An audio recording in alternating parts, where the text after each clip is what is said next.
This is a Best in Climate episode of Earth Feels, where each week your hosts Rose and Christine read to you from some of the best climate-related blogs and articles on the web. Hi, it's Rose here with this week's Best in Climate, and I thought you might like to learn a little bit about the history of Earth Day, considering that April 22nd, this Thursday, will be the 51st anniversary. This article is from History.com, and it's written by Sarah Pruitt, entitled How the First Earth Day Was Born from 1960s Counterculture. Subtitle, On April 22nd, 1970, a nationwide teach-in inspired millions of Americans to care more about the environment. During the 1960s, hundreds of thousands of young Americans rejected the stable, comfortable, middle-class life their parents had built in the years after World War II, driven instead by a spirit of rebellion that would leave a lasting impact on the nation. But long hair and beards for men, tight bell-bottom blue jeans and flower crowns for women, and the widespread use of mind-altering drugs were only the most visible and easily dismissed signs of this 60s hippie counterculture.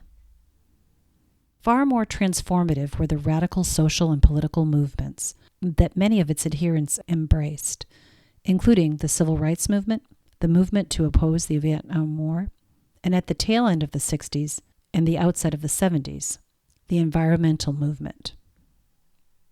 Rachel Carson's best-selling book, Silent Spring, published in 1962, introduced many Americans to the devastating effects of the large-scale use of pesticides, especially DDT. As the 1960s continued, more and more people became aware of the other threats to the environment, such as automobile emissions, oil spills, and industrial waste.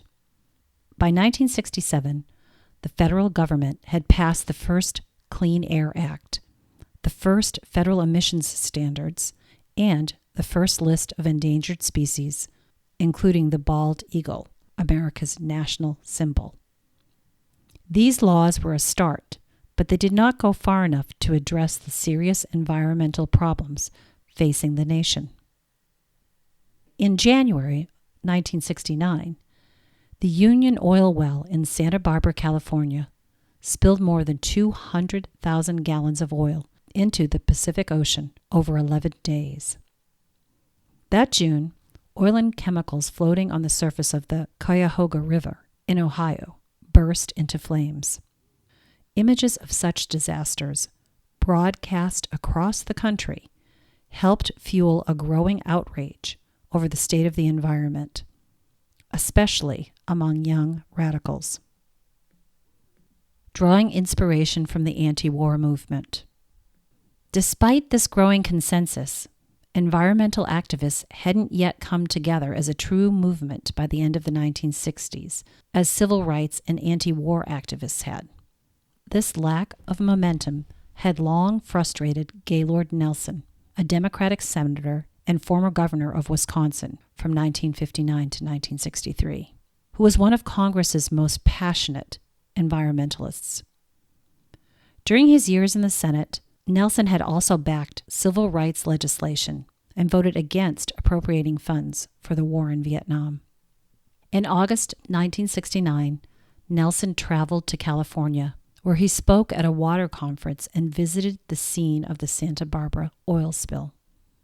On that trip, he was struck by an article he read in Ramparts magazine about the anti-war, quote, teach-ins, end quote, held on college campuses in the mid-1960s. Though teach-ins had been abandoned as an anti-war tactic, Nelson now saw their potential to energize people, especially young people, by educating them about the need to protect the environment. On September 20th, 1969, speaking at the annual symposium of the Washington Environmental Council in Seattle, Nelson announced that he was planning a nationwide teach-in on the environment for the following spring. Quote, I am convinced that the same concern the youth of this nation took in changing the nation's priorities on the war in Vietnam and on civil rights can be shown for the problem of the environment, end quote. To put his plan into action, Nelson reached across the aisle in Congress, recruiting the Republican Congressman Pete McCloskey of California to serve as his co-chair on the steering committee behind the event. Despite his otherwise conservative views, McCloskey was a committed environmentalist who also opposed the Vietnam War. In December of 1969, Nelson hired Dennis Hayes, the 25-year-old former president of the student body at Stanford University, as national coordinator of the environmental teach-in, as Earth Day was originally known. On a tight budget, Hayes recruited a small staff of volunteers, many of them students, to come to Washington, D.C. and coordinate Earth Day events in various regions of the country. Thanks in part to these committed young grassroots activists, the first Earth Day took place on April 22, 1970. In New York, 250,000 people flooded Fifth Avenue after Mayor John Lindsay agreed to bar traffic for 2 hours between 14th and 59th Streets, all the way up to Central Park. In Miami, supporters of Eugene McCarthy, the anti-war presidential candidate of 1968, staged a parody of the Orange Bowl parade called the Dead Orange Parade. As Adam Rome recounted in his book The Genius of Earth Day, one of the parade's floats featured the Statue of Liberty wearing a gas mask standing on a pedestal made out of garbage. Though these urban events made the biggest splash in the press, the true impact of Earth Day would come from the more than 12,000 events scattered around the country, attended by an estimated 20 million Americans. Many were held at high schools and colleges, and they featured more than 35,000 speakers, from scientists to folk singers to members of Congress, which had adjourned for the day. Earth Day's success helped spur long-delayed action in Washington on behalf of the environment. Just 8 months later, Congress authorized the creation of the Environmental Protection Agency, the EPA, and the 1970s would see passage of a slew of environmental bills, including the Clean Air Act of 1970, the Clean Water Act of 1972, and the Endangered Species Act of 1973.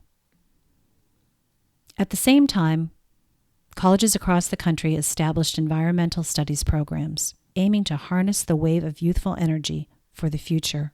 Environmentalism may have begun as a countercultural force, but Earth Day made it into a movement.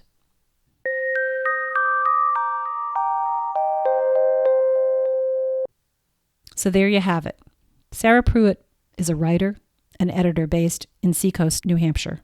She's been a frequent contributor to History.com since 2005 and is the author of Breaking History, Vanished, published by Lyons Press in 2017, which chronicles some of history's most famous disappearances. It's amazing to think that 51 years ago, we had a heads up about what we would be facing. And yet we let consumerism and the fossil fuel industry hijack our good intentions. Now our backs are up against the wall. As 97% of our scientists agree, humans are causing climate crisis. How will you be celebrating Earth Day? How will you be honoring Mother Earth on April 22nd this year? Plant a tree? Commit to ditching single-use plastic? Put solar panels on your house? To commit to making your next car an electric vehicle? Ditch your lawn? Plant veggies? There's many solutions, and none of us is perfect. But we can all do something. Happy Earth Day. Thanks for listening. Catch you next time. That's this week's episode of Best in Climate for Earth Feels. Special thanks to singer-songwriter Kristen Hoffman for generously allowing us to use Song for the Ocean. Thanks for listening. Don't forget, subscribe to our podcast so you don't miss an episode. Catch you next time. Bye-bye. Children of the earth, I'm calling out. There's a mission for you and for me.